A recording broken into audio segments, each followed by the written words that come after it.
You ready for this? Uh, I figured you could always cut this out since we're going to mess this up. But Yeah. hey, so how's it going out there? My name is Hank B. This is Josh T. We decided to do a little show here where we're going to be doing some reviews of various things that we saw. First thing we wanted to review was the first episode of Witcher. We are going to be talking about the show, so if you are not interested in spoilers, please turn us off till a later date. Also, we're not sure quite what we're going to call ourselves yet, so if you have ideas, we're going to have some email addresses up later on, or you can comment in the links below. So, Josh, why don't you talk about your history with the Witcher series? First, I'm going to apologize about my voice. It's kind of shot. Seasonal sickness.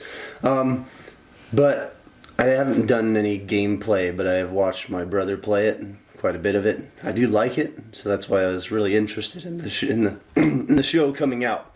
But I can't say I have too much. What about you? Have you played it? Well, I first started with Witcher 2. I knew about the Witcher series, and then I've played a bit on Witcher 3. So I have, played the games. I've also played the board game, and I own it at home that FFG did, called The Witcher. So it's a pretty cool little game. Well, you have more experience than I do. That doesn't mean I know more, obviously. I think I'm catching whatever's wrong with your voice. It's just automatically going into me. I can tell. You're getting it too. So, first thing, now that you know a little bit of our history with the Witcher series, we're going to talk strictly about the episode right now.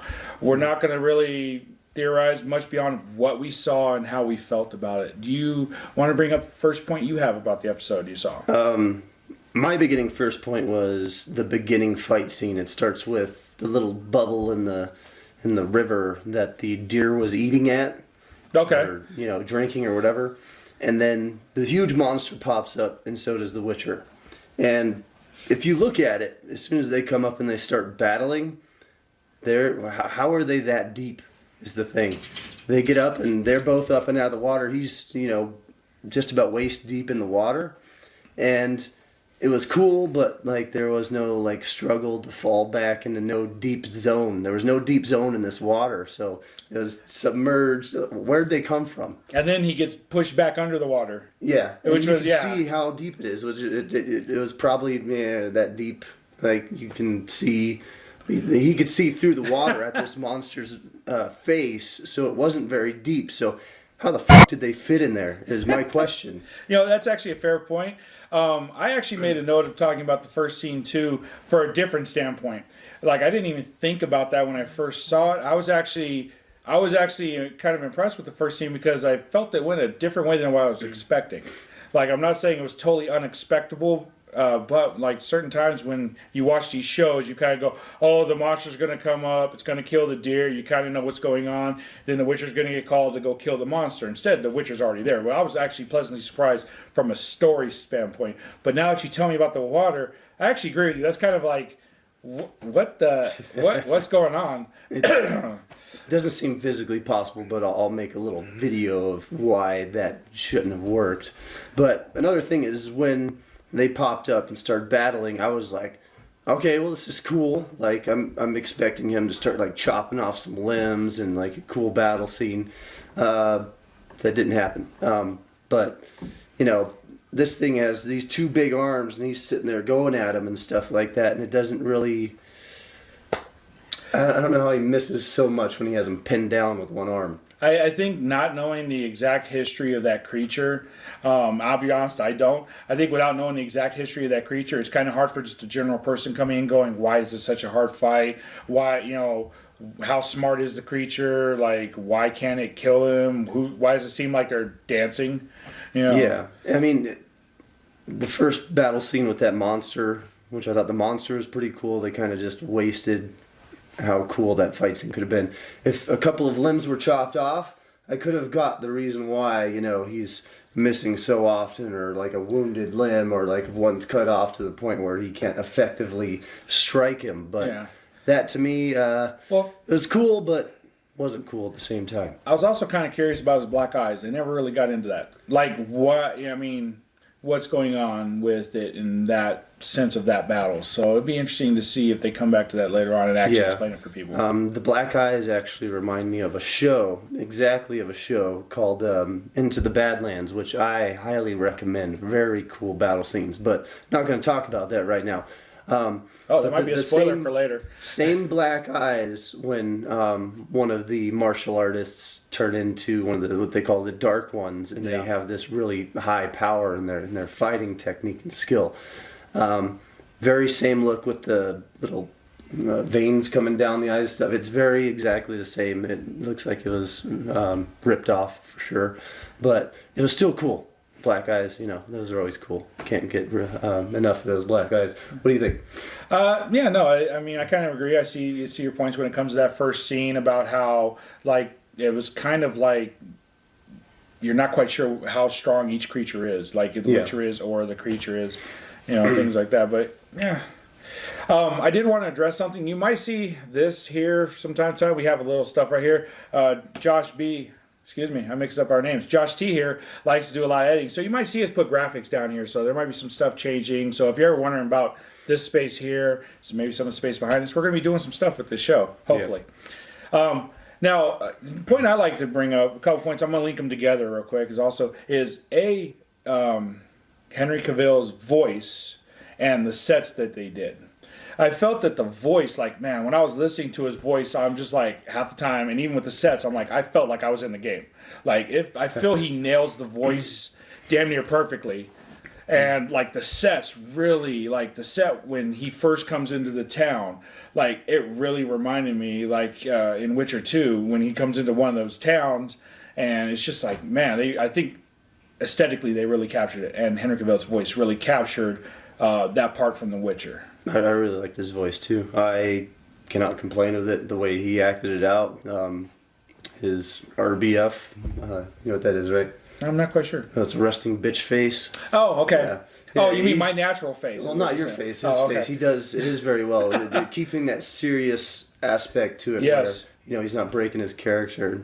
I really liked him in the Superman stuff like that. So when I found out that he's playing this and like the look that he has with it, I think it's quite spot on, and I think he's doing a really good job with it. Yeah, he really captured it well. I'm glad that the show shows promise, based on things they've said. Do you have another episode issue you'd like to bring up? Yeah, I mean, it's not really an issue, but I think it's kind of funny when he walks up to the big door and he starts like feeling it up and noticing it has a magical presence, and then he walks through it. When he walks in, you see a couple naked chicks, some boobies and stuff like that. I mean, can't go wrong with those. Who doesn't like boobs? I know you girls out there like those too. But all these girls are naked and everything, walking around boobs, and then this old guy in the magic staff walks up, and it's like, this is fucking Hugh Hefner. This is Hugh Hefner Gandalf right here. And, he's got all these little cute little girls walking around naked and titties hanging out and stuff like that. And that was my first thought. I'm not sure about what you guys thought, but that was my first thought. And then they go into the discussion about this human chick that can't be touched by magic from humans or whatever. And as soon as he was talking to him about that, I could immediately tell that he was kind of one of the bad guys right away. Yeah. And then... I'm not going to go too much further, but that's what I felt when I watched this and as the conversation laid out. Yeah, no, as the conversation laid out, you kind of see how much, he's definitely a creeper. That's probably why he does that magic trick. Like, you're like, okay, so he was locking girls in towers, and now you wonder what the hell he was doing to them in the towers, because obviously he's got issues. Yeah. But yeah, no, whilst I'm not against the use of nudity in shows, and hell, I like to see it. I'm going to admit it. There's certain times when you look at it and you're like, this doesn't really fit. It's like, why was this part of it? And I didn't feel there was any good story purpose for it to be there. It's just. It was more for shock and awe, I felt, for Netflix to do that instead of having it be integral to the story. Like, there could have been 100 other different things that could have been in there. I mean, you could have had just like all these flowers going around. You could have had T-Rexes running all over the place. Yeah. There's like lots of different things you could have. We know about T-Rex. There's lots of different things you could have done instead of just having that. So I think if I won't get into further, but I mean, I think it's just something that grabs I think the it's eye. something grabs the eye, and you're just kind of wondering, like, why is this really necessary? It seems like the gaming industry is mostly dominated by males, so them getting into the show, you know. So as somebody who is a gamer, I am a true gamer. As I mentioned, I got the board games, I do the card games, I do miniature warfare game, I do it all. If it comes to gaming, I'm involved. The growth of women in gaming has escalated a lot over the years. If you go to a convention, yeah, maybe 20 years ago there might be only like maybe 5% that are women, but you're really getting up to the point that it's almost like a good 40 to 50% are Catching women up. now. Yeah, it's really good to see the gaming industry like that. I think it gets a bad rap in the press over the years. A lot of people talk about it. You see all these clickbait articles talking about how women, and I'm not saying it's fair everywhere, but I'm saying for the people that go, the growth has actually been there. So I like to see, and there's a lot of female gamers as well. And I'm talking also about video games. There's a I lot of love it when video females gamers. play games. Don't get me wrong. Yeah, no, Like, totally. I'd like to see more. Like, Yeah. it's cool how they develop like their character with games too. But to keep games aside from what we're talking about Yeah, right yeah. now, let's go on to the next point. Okay. One last point. If I was to make that dream, and it's a question for you. If I was to make the dreamscape, I would actually have female gamers around playing board games. What would you have as a dreamscape if you go in there? Something like Hugh Hefner Gandalf. Yeah, That's fair. I'm not gonna lie. Yeah. So another part of the episode is I found interesting was magic. The magic seems to be very minor. We see some powerful magic being done, but it's not like everywhere. Like you see the eyes of the Witcher. You see dude block up the castle from the siege. You see Hugh Hefner's booby palace, and then you see a couple other things later on, like when Geralt does his push.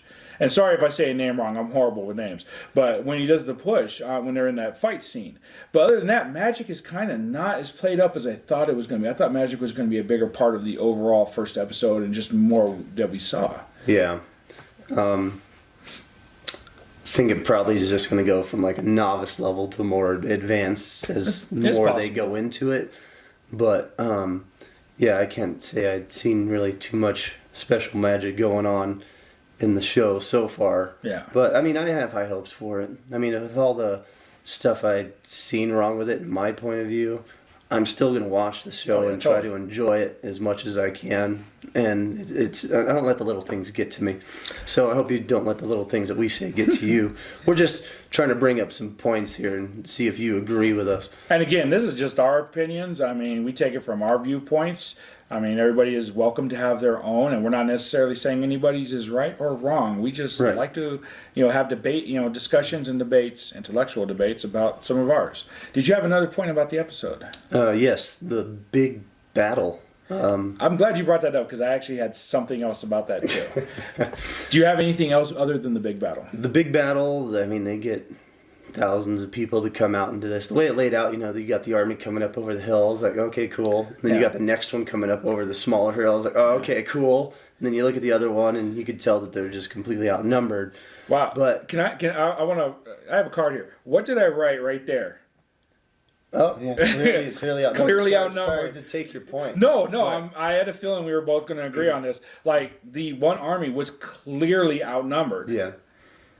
Go ahead and keep going with your. Did they bitch out? No, they fought to death. But I believe that the battle sequences and the fighting, the action could have been a lot better. I just see a lot of shaky cam, legs moving around, swords flying everywhere. A lot of people I've read on reviews, they say, "Oh, so much better than Game of Thrones action." Fuck you. That's all I got to say. Keep the language PG. We want everybody to watch this. This is no. I'll bleep. There you go. There you go. That's good. I'll bleep. But, now I wonder, just to mention off of your point, if maybe shaky cam was the effect they were going for, because we did see some movies come out that made shaky cam like kind of like the thing to do. So, you had the Bourne series where they were up close with shaky cam. A lot of people complained about it, too. A lot of people did, but that didn't stop them from doing 7 or 6 movies exactly the same way. There's either too little or too much. Yeah. And that one was just too much. I mean, I'm not sure if like And we're not going to divulge into this other show, but I'm just bringing up the point of maybe shaky cam was what they were going for. I think they could have done a little bit less shaky, and get the action a little bit more clear in there and stuff like that. Actually have the choreographed fight scenes play out so well that they wouldn't need to do shaky cam so much. I mean, it is good when they have shaky cam because when you have a still shot, it's boring. Yeah. But when you got some movement and stuff going around in there, that's what actually gives you like that, like you're in that battle feel. Right. It felt like I was in fast forward in that battle. Like my eyes were like, what's going on? Like trying to catch up with it. Is it also possible, just another question, is it also possible maybe they were going for more of the untrained effect where not everybody's a perfect soldier, that's why they're kind of all over the place? What do you think of that idea? No comment. Okay. But I just think it could have been played out a little bit better. And then, this is the cool one about the big battle. The guy that gets dinged in the face with an arrow. So, one thing, when he gets hit in the face, he gets hit, and then he takes a step forward and stops himself, and then collapses.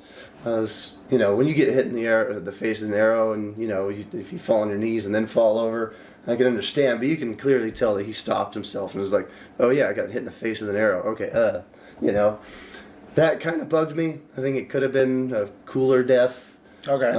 But then you got the guy on the horse in the background. What is that, like a 500-yard shot? What would you say the distance is? Dude, you know what? I'm willing to go with 500 yards on that. It's kind of hard to tell the exact distances because they never quite declare. So I'm just going to kind of pull the screen up a little bit right here so everybody can see it. Okay. And then, this distance right here. This guy is getting thug life for sure on this shot. And this is a distance. I mean, that's probably like Archer bragging rights. I'm going to bring that back down. Okay. Sorry. That was kind of cool. So no, I get what you're saying. I mean, it's definitely one of those interesting shots to have happen on the field, which actually brings up one of my points about the battle is where the hell are the archers? Has nobody ever heard of archers in combat? I mean, they talk about how that chick, the queen, whatever her name was, again, bad with names, was supposed to be this badass when it comes to battles. It seems like her tactics were horrible. She joined a battle without waiting for her backup or finding out where they are. They're like, oh, we don't know where our allies are, so let's just go ahead and charge. And no archers, but they got plenty of money for everybody to be in a metal suit of armor.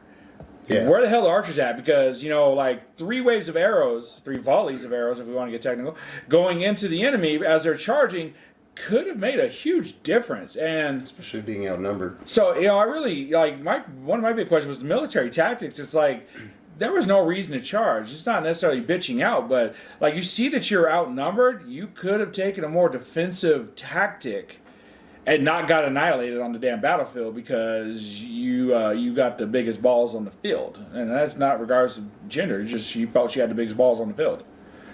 So it's just, she was a piss poor leader.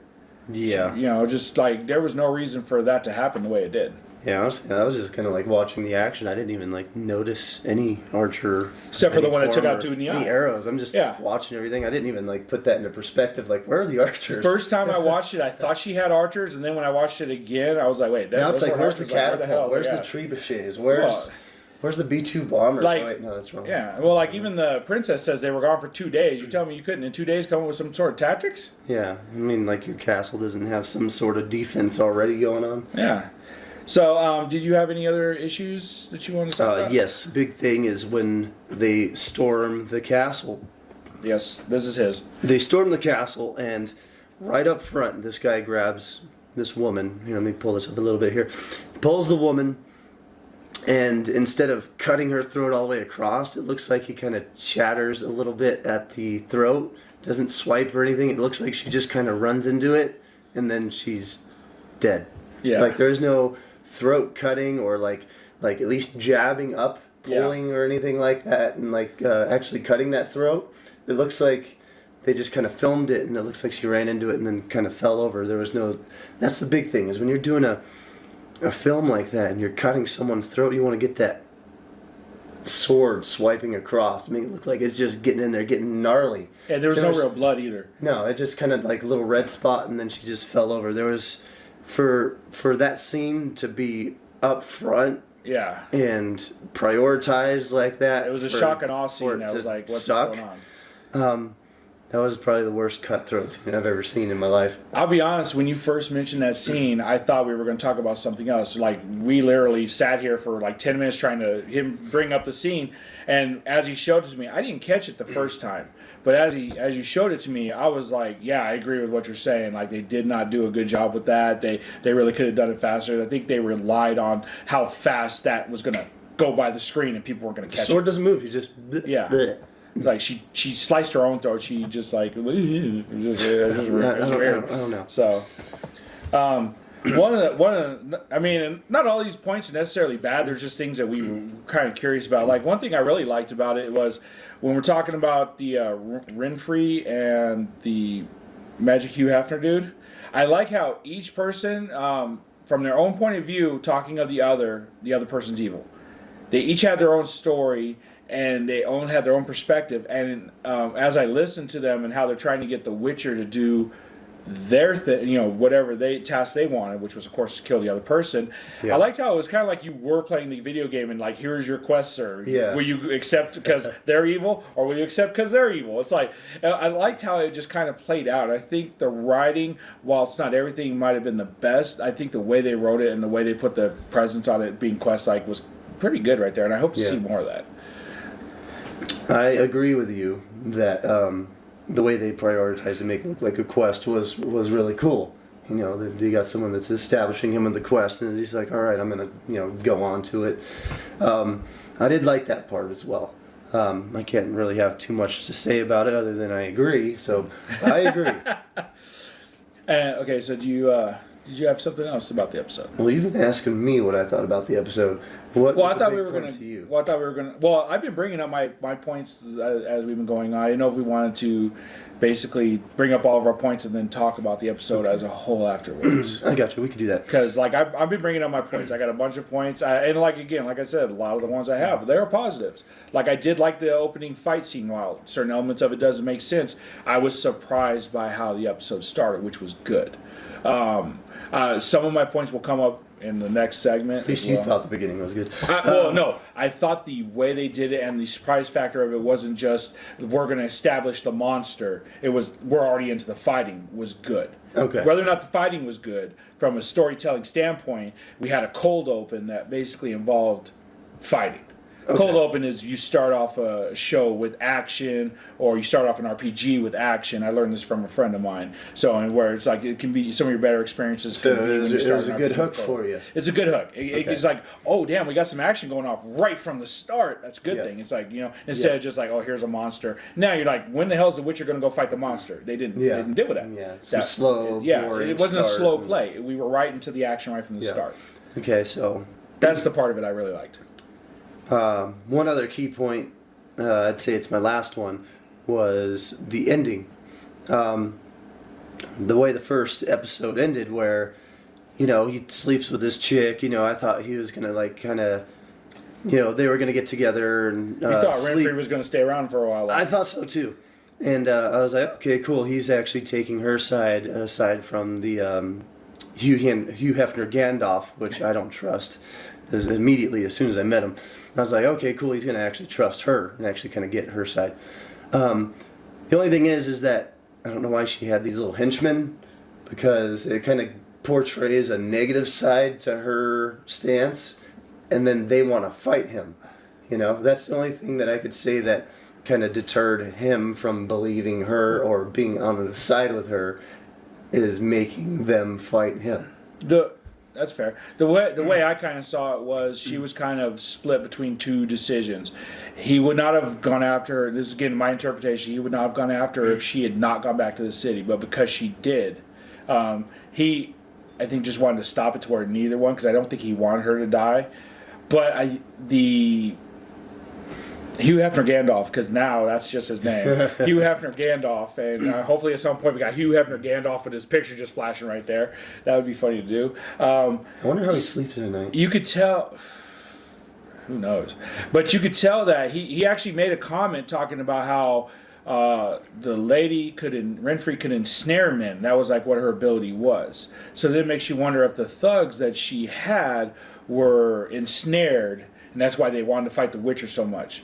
Because she maybe said, hey, don't let him come stop me from doing what I want to do. And they're like one of those devoted things where like her magic maybe like is an automatic compel type thing. So, you know, that's the questions within the show. It's like we don't have evidence of any of that yet. And now that Renfri's dead, you wonder if we're even going to go back to that. Yeah, I don't know. It just was to me that it was counterproductive on her part trying to gain his trust with having henchmen that wanted to kill him. I think she really wanted to leave with him. I think she was willing to leave and give it all up, but I think ultimately at the core, she, because she mentioned being raped, I think there was just too much traumatic emotional damage to her that she just could not give it up. She was obviously a Taurus that could not get rid of her grudge. I don't know if she was. I'm just saying. Yeah. She had a grudge. She just could not let it go, regardless of the fact that she felt she could with the Witcher, but it was just too much. Yeah, that could be it. And it could be part of this whole who her mother is, and the fact that not her real mother, but this whole born under the sign, and maybe they're not able to let it go. Like True. That could we'll get into more on that later. Yeah, but I mean, other than that, him killing her little henchmen, people that clearly had a problem with him at the beginning. Well, they needed to die. It was good action. I'm not gonna lie. Let's be honest. There's always that encounter in any video game where those guys are like, "Oh, I have to," and then they got to get their ass kicked regardless. Yeah. So that's all my points. No, I think we covered all my points as well. I think next, I felt we could talk about questions going forward of like questions we have from the show that we're hoping will be answered in the next couple. Yeah. I kind of brought up the point of like, well, what the hell was up with Renfri? But now again, I don't know if we're going to get that because again, she's dead. Well, at least at this point, because again, with shows, you never know. But at this point, she's dead. So, okay, if you don't mind, I'll bring up the first point. This is one that kind of got to me was the alderman's daughter in that first town. She's a little psychopath. Yeah. I'm really curious as to what's going to happen with that character moving forward because, she kills rats. She admits to killing her dog to sell it for money. The wizard's like, yeah, she's nuts. She'll kill creatures. And, of course, I'm paraphrasing. He's like, I hang around with imaginary chicks that are naked, and she freaks me out, basically. Yeah. So, you just really, I'm like wondering what is up with the alderman's daughter because she's the one character that, like, I think was the most evilest out of the whole town. And I want to know what's going on with her. I think we're going to find out. I can't make any for sure statements right now. No, again, these are questions we hope get answered going forward. Do you have any questions? I have some other questions, but I don't want to be monopolizing all the talking. Did you have any questions, also? I've got all my points across, and I'm hoping for the best for the show. I've only watched the first episode, and I'm definitely going to continue to watch them as far as they go. As far as like story goes, I felt it was a little rushed. This is in your final thoughts. We're not in final thoughts yet. Oh, okay. Well, we're not in final thoughts. I got some more points. Then we're going to get to final thoughts. But that was, I'll make it a point. But it felt like things were a little rushed at the beginning. It did bring off the points really fast, but I think they could have been smoothed out a little more. That's fair. It's fair to say. It's fair to go. And kind of the way I'm interpreting what you're saying is like, what's the story you want to tell that you felt you had to rush this part? Like that's it's going to be interesting. We were talking about this character earlier, and we were going to probably show Pimp Daddy Payne, the Feathered Archer. I want to know who the hell that guy is because like, damn, dude is everywhere, and I'm just kind of curious as to who the hell he is, and going to be in the show. Like he's killed what? He's killed the princess's guard, like shot him, like boy's a sniper. Killed the king. I'm going to be honest with you. I watched the show twice. I'm not quite sure how the royalty works because she was married to the dude who used to be apparently in charge of one thing, but the princess calls the queen grandma. So who the hell is the princess's mom and daddy? I think I didn't want to question that. Yeah, it seems like weird the way I'm sure we're gonna hear more, but it's just like, what the hell? It's like what? Yeah. Okay. Another question I had, and I'm actually going to skip one. I'm going to go to my last one first, and then we'll come back to it. But okay, so as a lot of people know, The Witcher has 2 swords. One's a regular sword, one is silver. This is in the video games. Yeah. And in this iteration, he's got 1 sword.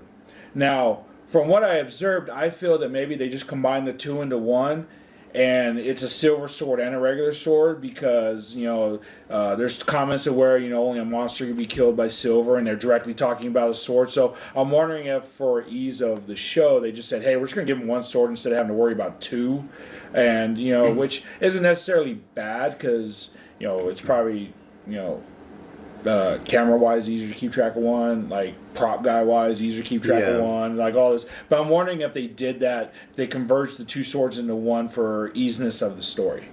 It could not be a conversion too. It could be he starts off with a regular one. Or did they mention it was in silver? They didn't necessarily mention that sword was silver, but comments were made about you can only kill monsters with a silver sword and things like that. And we've already seen him kill monsters. Yeah, he jabbed it through the big one's head Yeah, at the and beginning. I think he also got her with it at one point. His booty call. What was her name? Renfrey. Yeah. Yeah. I don't know, maybe he could start off with 1 and then gain another one of his choosing, but I did notice that too, is that he doesn't have the 2 swords, and the 2 swords are definitely adds a step above on that badassery level, I think, on the game. So I hope that they do bring him another sword because... I don't know. The Witcher being decked out with weapons has always been one of those kind of iconic things. Usually he has a dagger, he'll have like 2 swords, he's got a crossbow, and that's the question going forward is like, are we going to get to that decked out level, or are we minimalizing weapons just for ease of I think they're getting him to like the noob level, and then to the high level 99 level towards the end. That's fair. Now, the last question I had is actually the biggest question. Like, as much as we bring up these points about stuff, this is one of the biggest questions I have on the whole show. And it's kind of a minor thing, but really, it bugs the hell out of me. So, in the scene where the Blackguard is walking around to the guests that are staying in the various rooms. Okay. He walks up to a chick who we're not quite sure who she is. I'm sure we're going to find out later on, maybe. But, okay, he holds out a potion, woo, and it's in a white vial. Okay, that's fine, whatever. Then he goes to the family of the 3. The son was the one that danced with the princess. Yeah. He holds out 3 blue. Now, first off, you got 2 different colors. Now, I don't know if that's because they ran out of one color, but also I wonder if they're different potions. And again, these are questions going forward. But why did the dude only take 2 of the 3 potions and then stab himself in the neck later on? Like that, why not just take all 3 and take the shit? Is there some reason? You're going to have to bleep that out on me. But that's like the most frustrating thing I saw on that show. Bugs the hell out of me. I want to know the answer. Why did he only take 2? There was no reason for him not to take the 3rd one. And there's no reason for him to be like, okay, you can die easy, you can die. I'm going to slit my own throat. Yeah. I thought maybe he was trying to be a sneaky bastard and sneak out and get away. But then he's like, yeah, I was like, what the hell? Like maybe he was a spy or something. Like I had these assumptions, and then, damn, that hurt. I had these assumptions, and then when I see him doing that, I'm kind of like, what's going on? Maybe it's like some kind of like death fantasy he's been having. Like he's, want to hold this dagger right at my throat. What sort of want to pound it? Dagger erotica asphyxiation? Yeah. Man, that's a rough fetish to have. You only can do it once. Yeah, well, one and done. All right, there you said one and done. So, okay, so I mean, if, that's some of the questions we have about the first episode. So going into this, what are your final thoughts on the show? Okay, now we're at final thoughts. Yeah, now we're at final thoughts. It was, to me, wasn't paced right. It was kind of like a DC movie. Sorry, don't mean to. That's fair. I don't watch the DC movies because they're crap. That's for a different thing. A couple of them are good. Some DC movies have gotten better. I was rushed a little bit. I think the story could have played out a little bit better along with that rushing, and battles could have been better. I could say a lot of things could have been better, but a lot of people have their opinions. But in my point of view, if you're going to make a film that big, it should be choreographed, on point. I mean, the last battle when he was fighting the little... the gang? Yeah, the gang. That was a really good battle. It was very, very well choreographed. They got their money's worth out of that. but like the big battles, the shaky camera, and what is it? Whoever they hired with epilepsy to hold that thing. I'm sorry, I had a Michael J. Fox joke right there, and I choose not to say it. Sorry, Michael J. You're my boy. But like, there's so many different things that could have been played out a little bit better.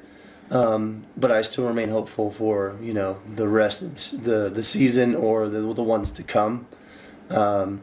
Still a fan, still gonna watch them, and if I see points that irritate me like they have in this one, I'll point them out and see what you guys think. I mean, who knows? I could be wrong. Like I said, I'm a noob, novice level when it comes to The Witcher.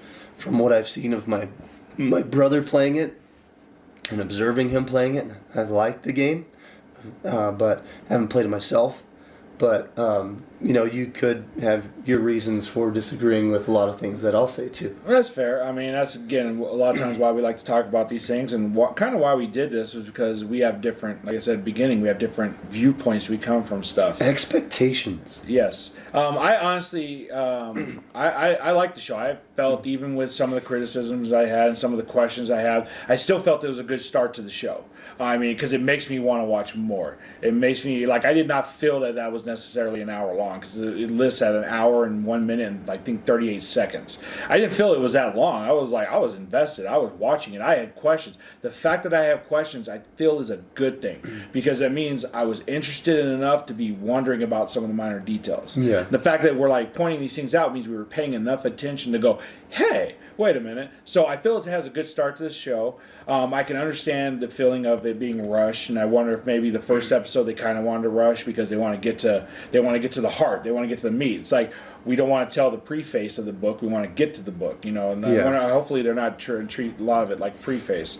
I am interested in how some of the things might be portrayed going forward, like how they might change it up, like I talked about with the sword.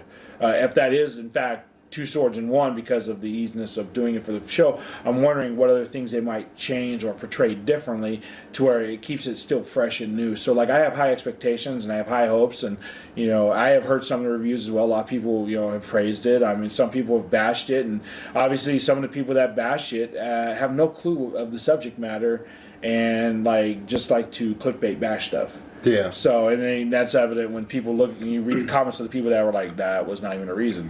I mean, I even read something today and I was just like, that doesn't make sense. Yeah.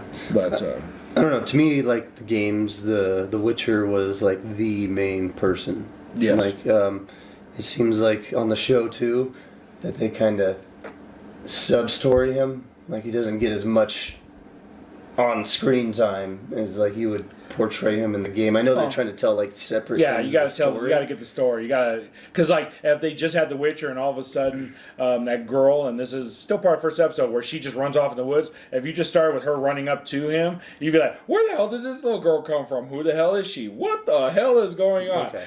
So you got to. I mean, and this also got Niflheim. Like we know they're a savage army, they're a big army. It gets them involved, creates the area of chaos that's going on. Probably going to be going on in the future. So I mean, it was a good setup.